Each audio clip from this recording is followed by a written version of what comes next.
Coucou les filles, cette semaine on se retrouve pour une nouvelle vidéo. Ce sera un pas à pas ongle en gel amande russe effet snake avec le Fantasy Gel de Ongle Mode. Je vous ai souvent vu demander sur la page de Ongle Mode comment on faisait pour utiliser ce fameux Fantasy Gel.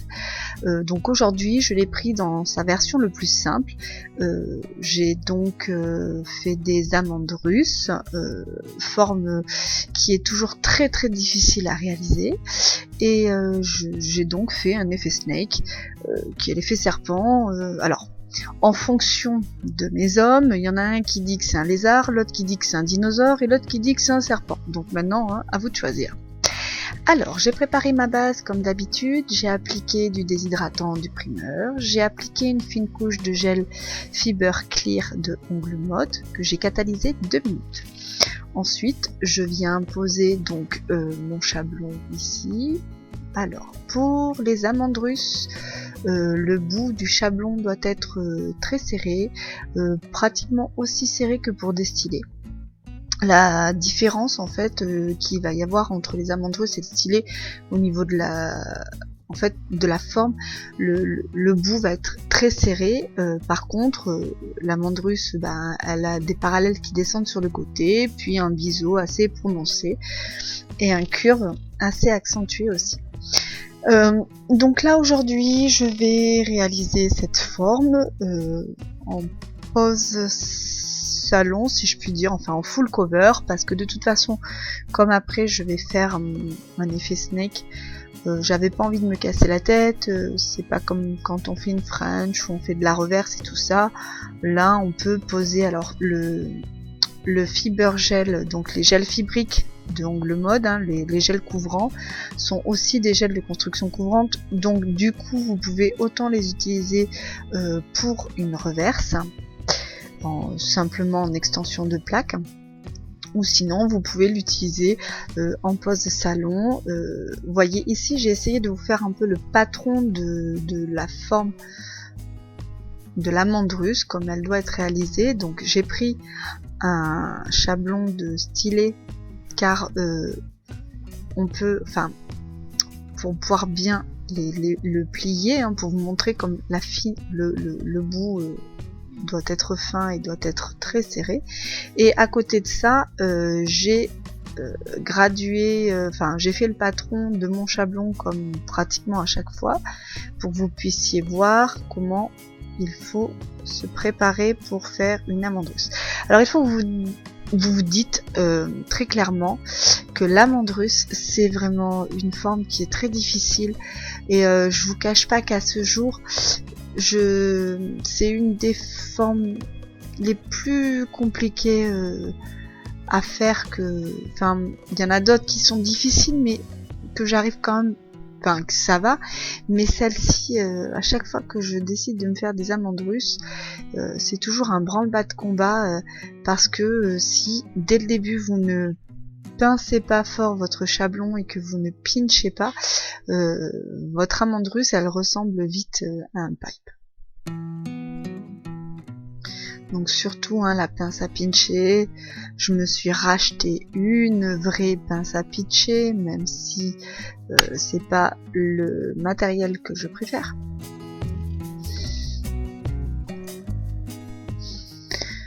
Donc ensuite vous faites votre construction. Alors oui, désolé, pour cette vidéo j'ai rencontré beaucoup de problèmes avec le caméscope. J'avais un problème de mise au point, donc du coup il y a des moments où on voit pas du tout les vidéos, c'est complètement fou. Donc j'ai dû couper en fait des passages, et je me suis rendu compte après que c'est parce qu'en fait il y avait de la poussière sur l'écran, et c'était juste à cause de ça. Donc je suis désolée, il manque l'étape où je fais la construction avec le gel couvrant, mais de toute façon vous faites exactement de la même façon que si vous preniez un gel clear, c'est vraiment pareil, sauf que vous gardez le même gel pour toutes les étapes en fait. Ici donc j'ai pris le gel Amazonian Forêt, je crois, il me semble. j'aime vraiment ces gammes de gel là. Je vous les avais déjà présentées la dernière fois avec c'était le bleu et le vert. Ils sont vraiment super beaux, ils sont très pailletés. Pour les fêtes, ils sont vraiment, ça correspond parfaitement bien.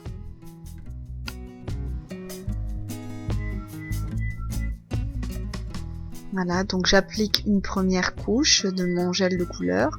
Ensuite, je viens appliquer une deuxième couche de mon gel couleur. Ensuite, en fait, pour faire votre effet avec le Fantasy Gel, alors peu importe, hein, le V-Snake ou autre chose, il vous faut que la couleur du dessous soit plus claire que la couleur du dessus. Donc là, moi j'ai pas de vernis permanent noir, donc j'y mets une petite goutte de sealer que je mélange avec un gel noir. J'ai pas dégraissé mon gel de couleur. J'applique donc une fine couche de gel noir. Ensuite, je vais prendre avec mon Dotting Tool des sortes de bulles, enfin je vais tremper mon Dotting Tool dans le Fantasy Gel que je vais ensuite poser le gel donc sur mon ongle, donc sur la couleur de gel noir que je n'ai pas catalysé. Enfin, il faut toujours faire très très attention près des cuticules à ne pas toucher, surtout pas toucher les cuticules. Et il faut, quand vous faites de la couleur, il faut essayer de se rapprocher le plus près possible des cuticules pour pas que ça fasse moche. Donc hop, vous voyez, je trempe mon Dotting Tool dans le Fantasy Gel, puis ensuite je viens y déposer des petits points et l'effet se fait tout seul. Le Fantasy Gel s'écrase dans le gel de couleur, fait ressortir votre gel qui est plus clair en dessous. L'effet se fait vraiment tout seul. Ensuite, vous catalysez 2 minutes. Alors, avec ces techniques, ça fait toujours un effet un peu relief que moi je n'aime pas trop. Donc là, j'applique une couche de gel de construction. Enfin, c'était du gel monophase plutôt, pardon. Je catalyse 2 minutes également.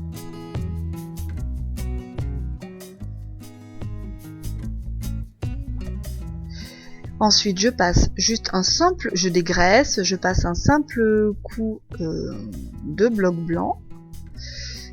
Comme ça, il n'y a plus cet effet en fait. Le monophase m'a comblé les creux, donc je n'ai plus cet effet de bombé, de 3D.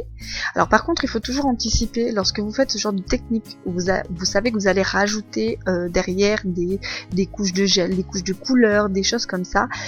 Surtout, n'hésitez pas à affiner. Il faut vraiment que votre base soit le plus fin possible. Dites-vous que si votre base est épaisse, forcément, lorsque vous rajoutez des épaisseurs de gel, ben forcément, votre ongle s'épaissit encore plus. Alors vous voyez là, j'avais encore les problèmes de mise au point qui se faisaient, donc je suis désolée, c'est un petit peu trouble, ça va se caler, hein, vous inquiétez pas, ça va se remettre bien. Donc là j'ai pris de la peinture verte et noire que j'ai mélangé pour faire un vert un peu kaki, enfin pour faire, j'avais envie de faire un œil, donc un œil de serpent à la base, hein, pour moi c'était censé être une pose de serpent puisque mon fils m'avait demandé de faire ça. Et donc voilà, comme je vous dis, serpent, dinosaure, lézard, crocodile, à vous de voir. Enfin, c'est reptile quoi au final. Et donc j'avais mélangé un petit peu de couleurs pour faire un vert un peu plus... Bah, c'est un vert assez clair que j'avais, donc il fallait que ce soit un peu plus soutenu. Ensuite, on essaye de fondre un petit peu, faire cet effet de l'œil qui est encastré dans la pose d'ongle. Alors j'ai vraiment aimé, j'aime vraiment ce Fantasy Gel parce qu'on peut faire des trucs vraiment super sympas. L'effet reptile en lui-même était très joli. Alors par contre moi ça m'a vite lassé, donc je l'ai pas gardé très longtemps. Vous voyez, j'ai déjà changé mes ongles. En plus, Rebecca m'a lancé sur... elle s'est fait un super papillon dans la semaine, donc forcément ça m'a donné envie, donc je m'en suis fait un aussi, et puis du coup après il fallait sortir le reste des ongles avec le papillon forcément. Donc vous inquiétez pas, vous aurez la vidéo dès que possible, c'est toujours pareil. J'essaye de tourner avec mes partenaires pour pas que ce soit toujours les mêmes boutiques qui sont mis en avant, donc je fais un roulement. Donc je pense que vous l'aurez peut-être d'ici 2 semaines. Voilà. Une fois que c'est bien sec, j'applique donc ma finition. Ici, j'utilise un sealer. Voilà. Donc j'ai vraiment bien aimé cet effet reptile, c'était sympa. Voilà, on peut voir, hein, ça a beaucoup plu, hein, mes enfants étaient très très contents. Et c'est vraiment super joli, en plus avec ce vert là, l'Amazonienne green qui correspond parfaitement à la couleur, c'est vraiment joli. J'espère que cette vidéo vous a plu, on se retrouve la semaine prochaine pour une nouvelle vidéo. En attendant, vous pouvez me retrouver sur Overblog, Twitter, Instagram, Facebook, Google+. À bientôt!